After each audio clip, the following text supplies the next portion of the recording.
Bon, ici, on est derrière ma pouponnière. Ma pouponnière est là. Et juste derrière ma pouponnière, qu'est-ce qu'il y a? En fait, il y a un bac. Le bac où je vous avais fait une vidéo, hein, où j'avais fait une vidéo pour vous montrer un petit peu, pour faire des semis. Ce bac est très mal exposé, hein, juste derrière la pouponnière, derrière un mur. Le mur, ici, c'est l'est où le soleil se lève, donc derrière moi. Le sud est là-bas, derrière la pouponnière, donc ils ne voyaient pas non plus le soleil quand c'est au sud. Ils verront le soleil seulement quand il sera peut-être 16 ou 17 heures. Là, il y aura le plein soleil, mais bon, on va dire que c'est pas l'idéal pour faire des semis puisqu'il n'y a pas trop de chaleur. C'était bien à l'abri du gel parce qu'avec les murs, ben, ça permet de le gel ne pas venir, mais c'est mal exposé. Donc il va falloir peut-être prévoir un autre endroit pour pouvoir faire un bac et pouvoir avoir l'avancement. Mais tout compte fait, on va voir un petit peu ce qu'il en est des semis qui avaient été faits ici, semis de poireaux, semis d'oignons. Alors voilà, on commence à gauche là-bas où c'est là où l'humidité, on va dire, l'eau tombe plus facilement. Donc ça, quand même, on voit qu'il y a de l'érosion, on va dire, voilà, comme ça, on peut appeler ça comme ça. Comme c'est du terreau, hein, bah, l'eau qui s'accumulait là a fait un petit trou. Donc bah, ça a mal poussé puisque bah, la levée est pas très très bonne. Mais en plus, c'était des vieilles graines parce que c'était des poireaux d'été que j'avais depuis 4 5 ans. Et on sait que le poireau, il faut changer quasiment ses graines chaque année parce que après un an, je pense qu'on perd 50% de germination. Voilà, donc voilà. À côté, ben, on peut voir qu'il y a des autres poireaux, hein. Il y a des poireaux de 40 ans. Il y a des poireaux qui m'a été offert aussi par un pote qui s'appelle Kevin, que je teste. Et ici, j'ai des poireaux encore. Voilà, ici, ici, ici. Et il y a aussi de oignon rouge qui est ici. Et de l'oignon jaune paille. Voilà. Donc, jaune paille, oignon rouge. Vous voyez qu'il faut un peu désherber. D'ailleurs, je vais le laisser comme ça parce qu'ainsi, je vais peut-être un petit peu arroser. Parce que là-bas, on voit que c'est un peu sec parce que c'est au soleil tout le temps. Et là, c'est humide. Donc, je vais un petit peu arroser. Et je vais aussi, tout simplement, désherber un petit peu toutes les mauvaises herbes. C'est le moment. Vous voyez que on les voit bien. Et donc, il est temps de les désherber. Bon, voilà, ça va rester comme ça le temps que ça devienne assez gros pour être piqué au potager. C'est pas très grave parce que au potager, entre-temps, j'ai mis des bulbis. Donc, si on va dire que ça arrive au mois de juin ou juillet, je les repiquerai au mois de juin, au mois de juillet, et on fera du poireau et des oignons un peu plus tard, et on aura peut-être une deuxième récolte un peu plus tardive, ce qui n'est pas plus mal, on va dire. On va voir ce que ça donnera, et de toute façon, je vous montrerai un petit peu. Voilà pour le bac j'avais réalisé ici. Tout se passe bien, mais pas aussi vite que je l'aurais espéré, on va dire. Ah, l'ail des ours, mon petit champ à moi d'ail des ours. Je ne sais pas si vous avez déjà goûté ou si vous avez déjà eu l'occasion d'en manger ou pas. Je vous conseille franchement voilà, d'aller au bois. C'est plus facile parce qu'il y en a vraiment des grosses quantités. Mais l'ail des ours, franchement, c'est franchement excellent. J'ai fait ma première récolte cette année-ci parce que vous voyez que c'est pas très grand, hein, ma partie où il y a des l'ail des ours. Et bon, voilà, avec ce qu'il y a là, on a pu faire un pesto. Je peux refaire une deuxième récolte maintenant, même si les feuilles sont un peu vieilles, il faut les faire.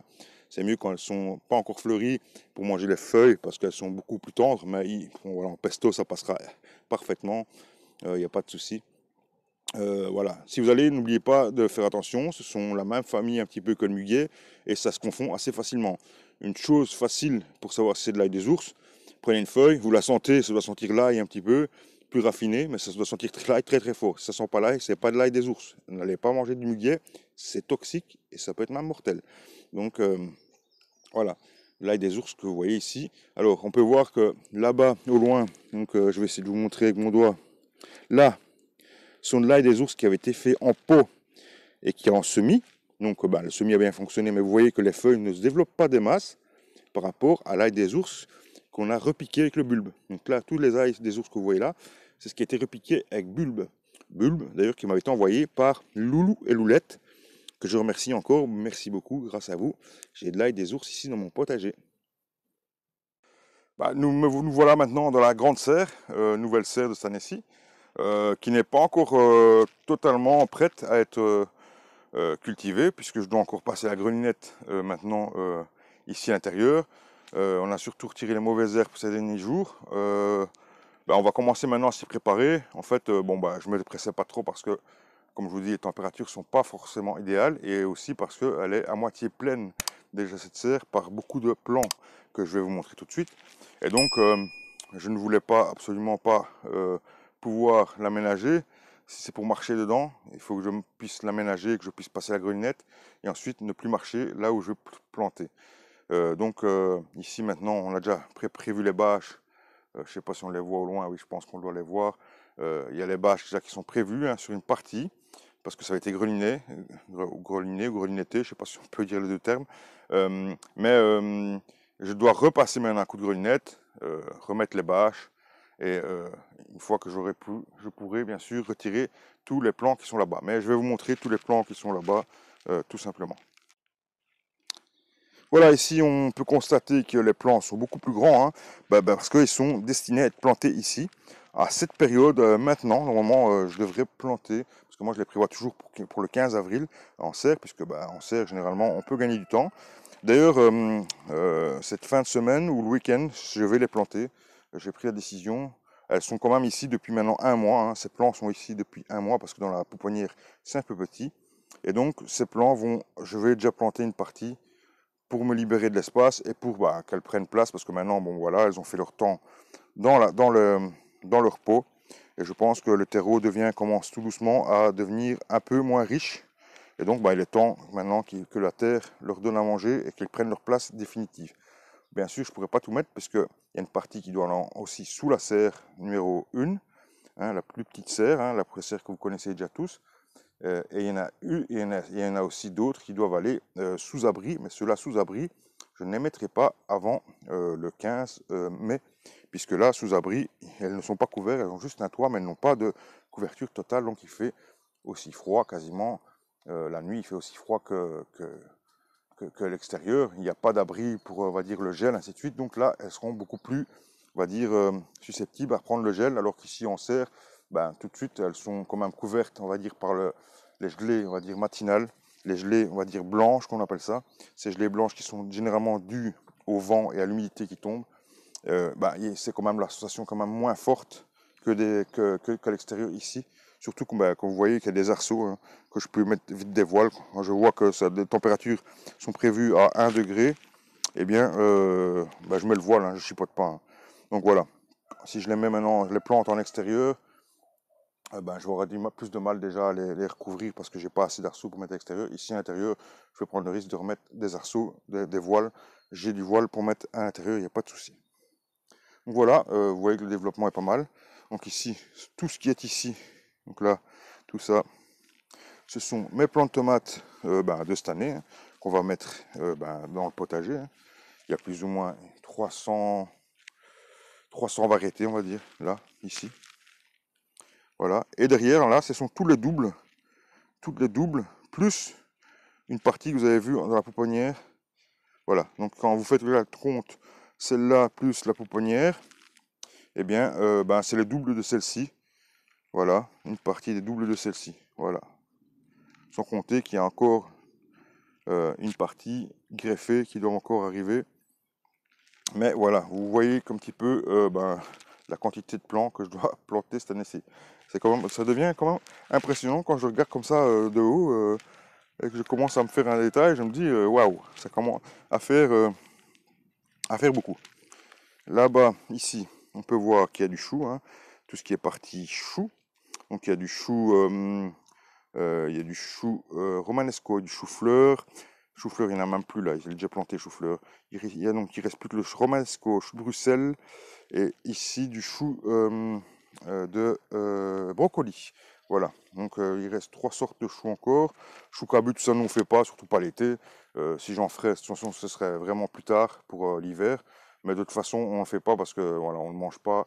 Les soupes au chou, de ça, c'est pas du tout notre tasse de thé. Les seuls choux qu'on mange, c'est ceux-là, romanesco, chou-fleur, chou de brocoli et chou de Bruxelles. Ce sont les 4 choux qu'on aime manger. Les autres choux, on ne les mange pas. Chou-fleur, chou de Milan, tout ça, chou cabu, tout ça, on n'aime pas.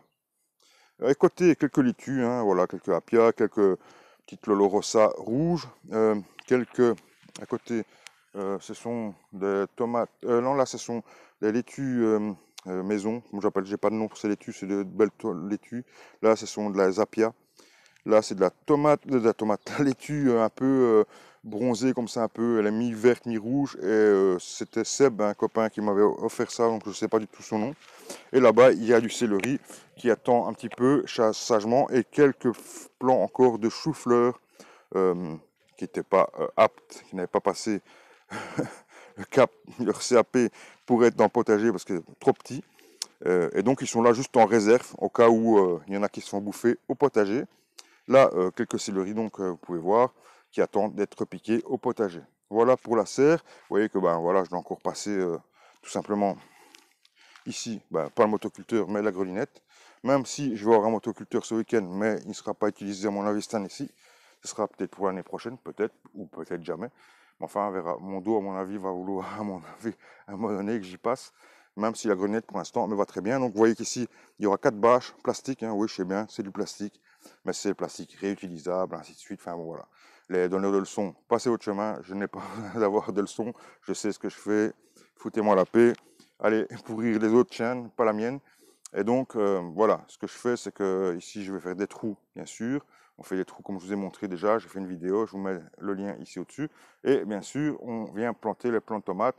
Et les bâches servent vraiment à garder l'humidité en 1, de 2, que la serre reste propre, qu'on passe pas son temps à désherber parce que il fait déjà très chaud. Et donc, rester ici une journée où il fait très chaud sous la serre, c'est impossible.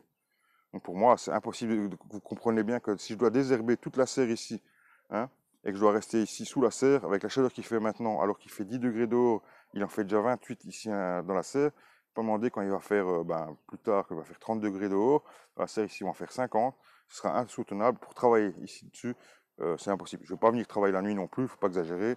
Donc c'est pour ça que je fais tout ça, pas de désherbage, ou moins possible, hein, bien sûr qu'il y en aura, mais beaucoup moins, puisque tout sera octroyé par la bâche. Voilà pourquoi je mets de la bâche pour les gens qui se posent la question, tiens pourquoi, voilà. Je mets pas de paille naturelle, parce que la paille naturelle, c'est fait pour les bêtes. Et si j'ai de la paille souillée, je la mets, mais si j'ai acheté de la paille pour mettre dans le potager, je ne fais plus non plus, parce que voilà, c'est fait pour les bêtes, c'est pas fait pour faire du potager la paille. Donc voilà, et la paille, c'est un coût. Chaque année, vous devez faire un coût. Ça me coûte, moi, si je devais faire le compte, ça me coûte 200-300 euros par an de paille. Bah ouais, parce que la paille, c'est pas donné. Moi, ici, je suis en ville, je n'ai pas l'occasion d'en avoir gratuitement. La seule paille que j'ai reçue, c'est de la paille que tu es souillée en fin de saison. J'arrive à en avoir, mais là, ce que je fais, je sers pour couvrir mon potager et pour l'hiver. Mais en arrivée au printemps, vous pouvez voir ici, il y avait de la paille, hein, par exemple. C'est ce qu'il y avait de la paille souillée, la paille donc que les animaux peuvent plus manger. Et là, à ce moment-là, je la mets, mais de toute façon, en arrivé au printemps, la paille, elle est déjà à manger par les animaux, par les vers de terre, ainsi de suite, par la vie du sol. Donc, en été, elle ne me sert plus à rien. Voilà pourquoi pas de paille et pourquoi la toile tissée.